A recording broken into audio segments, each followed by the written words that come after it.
Hello guys, நான் vs பேசுகிறேன். இன்றைக்கி நம்ம பார்க்க போகிற சீரிஸோட நேம் வந்து சோலோ லெவலிங் சீசன் 3 எபிசோட் 15 தான் இன்றைக்கி நம்ம பார்க்க போகிறோம். அதனால் நீங்கள் நம்ம சேனலுக்கு போய் செஞ்சோன்னா உங்களால் முடிஞ்ச சப்போர்ட் நம்ம சேனலுக்கு சப்ஸ்கிரைப் பண்ணி சப்போர்ட் பண்ணுங்கள். அது மட்டும் இல்லாமல் அது கூட இருக்க பெல்லைக்கன் ஆல் வச்சுக்கோங்க. அப்போ தான் நான் போகிற அடுத்த வீடியோ எல்லாமே உங்களுக்கு நோட்டிஃபிகேஷன் வரும். வழக்கம் போல இந்த எபிசோடும் பிரமாதமாக இருக்கும். முடிஞ்சளவுக்கு யாரும் ஸ்கிப் பண்ணாமல் பொறுமையாக பாருங்கள். இந்த வீடியோ பிடிச்சவங்க எல்லாருமே இந்த வீடியோக்கு லைக் போட்டு முடிஞ்சளவுக்கு அடுத்த எபிசோடுக்கு பார்த்து சப்போர்ட் பண்ணுங்கள். இதுக்கு முன்னாடி கிட்டத்தட்ட ஒரு 14 எபிசோட் போட்டிருக்கோம். அந்த எபிசோட பார்க்காதவங்க லிங்க் டிஸ்கிரிப்ஷனில் பிளேலிஸ்ட்டாக கொடுத்துருக்கேன். அதை போய் செக் பண்ணி பார்த்துருவாங்க. சரி, வாங்க நம்ம கற்றுக் கொடுக்கலாம்.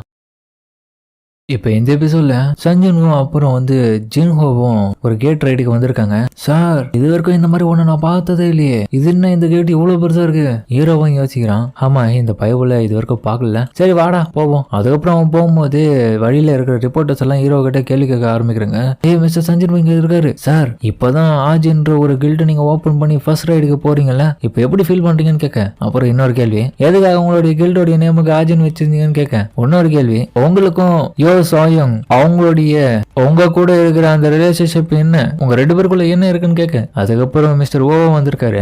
மிஸ்டர் சாங், மிஸ்டர் ஓ, நீங்க அசோசியேஷன்ல நேற்றுக்கு இருக்கணுமே, எதுக்காக இங்க வந்தீங்க? ஒருவேளை நீங்க வந்ததுக்கான காரணமே என்னுடைய பர்சனல் இன்ஃபர்மேஷனை பாதுகாக்கிறது தானா? இங்க என்ன நடந்துட்டு இருக்கு? நீங்க என்ன சொல்றீங்க? என்னுடைய பர்சனல் இன்ஃபர்மேஷன் வந்து நாங்க ப்ரொடெக்ட் பண்ணதான் இந்த இடத்துல இருக்கோம். பட் ஆனா பப்ளிக்கு இந்த கேட் எந்த இடத்துல இருக்கு, யாரு போறான்ற விஷயம் தெரிஞ்சிச்சுன்னா அதை யாரு போய் தடுப்பா? ஏன்னா இதெல்லாமே சோசியல் மீடியாவில் தானே பரவுது. சோசியல் மீடியாவை எங்களால் தடுக்க முடியும், உங்களோட பர்சனல் இன்ஃபர்மேஷன் தானே மறைக்க முடியும். அது என்னமோ உண்மைதான். நான் இந்த அளவுக்கு பாப்புலரா தான் சோசியல் மீடியால படவாம என்னதான் செய்யும். அதனாலதான் நேத்து போட்ட அந்த போஸ்ட் அவ பண்ண வேலை. அந்த போஸ்ட்ல எல்லாரும் பார்த்துட்டு கேள்வி கேட்கறாங்க. இப்படி வேற வழியில இவங்க எல்லாம் பார்க்கறத வச்சுட்டு ஹீரோ தன்னுடைய ஷேடோ ஆர்டிமிஸ் எல்லாம் வெளியே வர வைக்கிறான். சார், கவலைப்படாதீங்க, ஹவுலிங் டீமும் அப்புறம் அந்த மைனிங் டீமை சேர்ந்தவனுக்கு எல்லாருமே நான் பாத்துக்கிறேன். பரவாயில்லடா, அந்த வேலை எல்லாமே என்னுடைய ஷேடோஸே பார்த்துப்பாங்க. அதுக்கப்புறம் மிஸ்டர் ஓவோ அந்த இடத்துல இருக்க அந்த ஷேடோஸை அனலைஸ் பண்ற மானோமீட்டர் மூலியமா அது எல்லாமே கிட்டத்தட்ட பி ரேங்குக்கு மேலதான் இருக்கு. சரி, ஓகே, இதெல்லாம் சரிதான். இருந்தாலும் நானும் சரியாவா இந்த இடத்துக்கு வந்ததுக்கான காரணமே இதுதான் அப்படின்னு சொல்லிட்டு பார்க்க அவனுக்கு ரொம்ப ஷாக்கா பார்க்க தலைவனும் ரெடி ஆயிட்டு இருக்கான். சேர்மன் எனக்கு ஆர்டர் கொடுத்திருக்காரு, இந்த ரைடை பொறுத்த வரைக்கும் நீங்க எங்க போனாலும் உங்க கூட வர சொல்லி. அது எதுக்குன்றது உங்களுக்கே தெரியும். ஏன்னா நானும் ஒரு சர்வேலன்ஸ் டீமை சேர்ந்தவனால உள்ள என்ன நடக்குதுன்ற விஷயத்த நான் கண்காணிப்பேன் உங்க கூட இருந்து. ஓகே மிஸ்டர் ஓ, நீங்க வேற லெவல் தான், வந்த ஒரு வேலையும் பார்க்க மாட்டீங்க அப்படின்னு அவன் சொல்லிட்டு பார்க்க என்ன சொன்ன. அதுக்கப்புறம் சில நிமிஷங்கள் கழிச்சு பார்த்தான் ஏ ரேங்க் மேஜிக் பீசஸ் எல்லாமே வேற லெவலா இருக்கு. அதோடைய பேருங்க வந்து நாகான்னு போட்டிருக்கு. ஹீரோவுடைய ஷேடோ ஆர்மிலாம் அதை பூந்து விளாசி அடிச்சு தம்சம் பண்ணிட்டு இருக்குங்க. இன்னொரு பக்கம் நம்ம பெருவை காமிக்க, பெருவெல்லாம் பார்த்துட்டு என்ஜின் என்னையா பண்ணி வச்சிருக்கே, உன்னோட ஷேடோ ஆர்மிலாம் பயங்கரமா இருக்கு போலியே. அது மட்டும் இல்லாம உன்னோட ஷேடோ ஆர்மி அழிஞ்சா கூட திரும்ப ரீஜெனரேட் பண்ற மாதிரி வச்சிட்டு இருக்கேன். ஸ்பெஷலா சொல்ல போனா இவன் ரொம்பவும் பவர்ஃபுல்லா இருக்கான் அப்படின்னு நம்ம ஈகிரிஸை பார்த்து சொல்ல, ஈகிரிஸ் கிட்ட அந்த பாரனுடைய டாஜர் இருக்குதுல, அந்த டாஜரை பயன்படுத்துறான். என்னது ஹையஸ்ட் லெவல் லைட்னிங் மேஜிக்கை பயன்படுத்துறான். எப்படி அந்த ஸ்வாடு பயங்கரமா இருக்குன்னு சொல்ல அவன் பயன்படுத்தணும். அடுத்த நிமிஷமா அந்த மின்னல் எல்லாமே போயிட்டு ஒரே சமயத்துல நிறைய நாகாசா கொல்லுது. தலைவன் கெத்தா போஸ் கொடுக்குறான். கண்டிப்பா இவன் ஏறாங்கரா இருக்குமோ, இல்ல இந்த பீஸ்ட் அதிகம் மேல இருக்கிறதுக்கான வாய்ப்பு இருக்கு. 1-on-1 ஃபைட்ல இவன் யாராலையும் ஜெயிக்க முடியாதுன்னு நினைக்கிறேன். அப்புறம் ஒரு பீஸ்டும், அதான் ஆன்ட் பீஸ்ட், அந்த ஷேடோவும் ஹீரோக்கு ஒரு இந்த எத்தனை வந்து போட, அதை பார்த்துட்டு ஹீரோ தூக்கி கடைசுறான். ஹை, நான் எத்தனை முறை சொல்லியிருக்கேன் இதெல்லாம் சாப்பிட மாட்டேன் நானு, எதனா வேல்யூபிளான பொருளா இருந்தா மட்டும் எத்தனை வாங்க உங்களோட பெஸ்ட்டை கொடுத்து.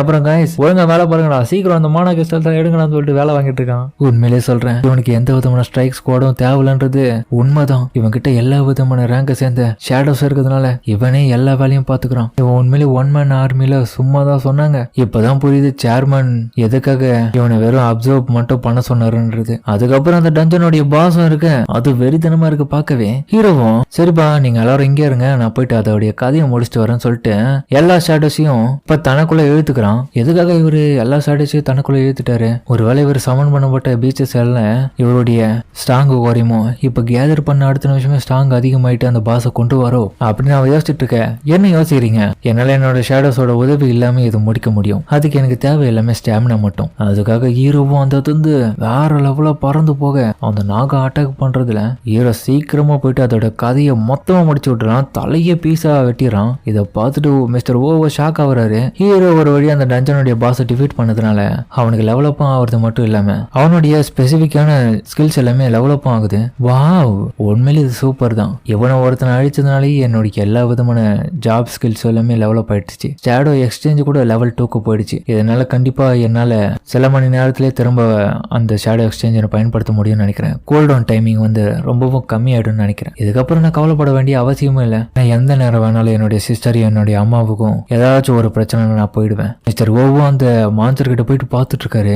இந்த நாகாவோட ஷெல்ஸ் எல்லாமே ரொம்பவும் ஹார்டா இருக்கு. பட் ஆனா அவர் பயன்படுத்தின கத்தியை வச்சு ஈஸியா அதோடைய உடம்பையே கிழிச்சிட்டாரு. உண்மையிலே அந்த டாஜர்ஸ் எல்லாமே ரொம்ப வேற லெவல தான் அப்படின்னு சொல்லிட்டு பார்டனோடையது தான் அவர் பார்த்து சொல்லிட்டு இருக்காரு. இன்னொரு பக்கம் ஹீரோ பண்ற வேலையை பார்த்துட்டு அவரோட ஷாக் ஆக என்னடான்னு பார்த்து ஹீரோ அவனையும் விட்டு வைக்காம அரேஸ் பண்றான். சக்சஸ்ஃபுல்லா அரேஸ் பண்ணதுல இப்போ அந்த ஷேடோ சோல்ஜரோடைய லெவல் வந்து 13 இருக்கு. இவனுடைய ரேங்க் தான் கிட்டத்தட்ட இப்போ டஸ்க் இருக்கிற ரேங்கும். ரெண்டு பேரும் ஒரே லெவலா இருக்கானுங்க. கண்டிப்பா மாமா மச்சனா மாறிடுவானுங்க நினைக்கிறேன். ஆனா இருந்தாலுமே என்ன இவன் ரொம்பவும் குட்டியா இருக்க மாதிரி தெரியுது. ஒருவேளை எனக்கு தெரிஞ்ச வரைக்கும் ஷேடோஸ் எல்லாமே நஜத்துல இருக்கும் போது சைஸ் அதிகமாகவும் நான் ஷேடோ எக்ஸ்ட்ராக்ஷன் பண்ணது மூலியமா அதுங்க பெருசாகுதுங்களா ஏதோ ஒண்ணு. அது மட்டும் இல்லாம இவங்கிட்ட இருந்து அதிகப்படியான மானாஸ் எல்லாமே வெளிப்படுது. ஐ திங்க் எனக்கு தெரிஞ்சு டஸ்கோடைய லெவல் இருக்கிற ஸ்ட்ராங்கான பவர்ஸ் எல்லாமே கண்டிப்பா இவனுக்கும் இருக்கிறதுக்கான வாய்ப்பு இருக்கு. ஒருவேளை ஃபியூச்சர்ல மேபி இவனை பயன்படுத்த முடிஞ்சா அந்த டைம்ல இவனுடைய பவர்ஸை பயன்படுத்தி இவனால பெருசாக முடியுமா, ஒரிஜினல் சைஸுக்கு வருவான்றது எனக்கு நம்பிக்கை இருக்கு. இருந்தாலுமே என்னுடைய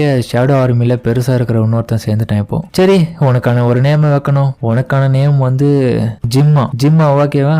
அதுக்கப்புறம் அந்த இடத்துக்கு நம்ம ஜின்ஹோவும் சார் என்ன சார் பவர் சொல்லான ஒரு மான்ஸ்டர் திரும்பியும் நீங்க உங்களுடைய ஷேடோ ஆர்மில சேர்த்துட்டீங்களா? நீங்க உண்மையில வேற லெவல்ல சார். அப்புறம் பார்த்தா அந்த இடமே இடிஞ்சு விட நிலைமைக்கு போக தலைவா ஜின்ஹோ இதே இடத்துல இருந்தா தலைமையில அந்த கல்லெல்லாம் வீந்துரும். போலாமா இந்த இடத்துல இருந்து? ஆல்ரைட் வாங்க போலாம்.